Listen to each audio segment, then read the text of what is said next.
Hi అండి, అందరూ ఎలా ఉన్నారు? అందరూ బాగుండాలి, అందులో మేము ఉండాలి. ఈరోజు ఒక మంచి టేస్టీ ఉప్మా మీకు ఎలా చేసుకోవాలనేది చూపిస్తాను చూడండి. దానికి కావాల్సిన ఇంగ్రీడియంట్స్ ఇక్కడ ఉన్నాయి.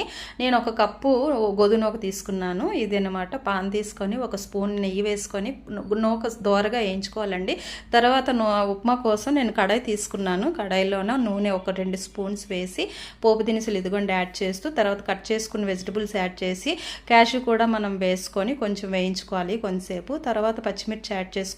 తర్వాత టొమాటోస్ కట్ చేసి వేయించుకున్నాం కదా, అది వేగాలి. వేగిన తర్వాత చివరిలో కరివేపాకు వేసి ఒక కప్పు నూకకి నేను 4 కప్పుల వాటర్ తీసుకున్నానండి. తర్వాత అది కెళ్ళిన తర్వాత నూకేలాగా పోస్తూ కలుపుతూ యాడ్ చేసుకోవాలి. చివరిలో ఉప్పు యాడ్ చేసుకొని తర్వాత కొత్తిమీర ప్లస్ ఒక స్పూన్ పాలు యాడ్ చేశానండి నేను. తర్వాత దించే ముందు గీ వేసుకొని దించేస్తే అంతేనండి, ఉప్మా రెడీ. తింటే చాలా బాగుంటుందండి.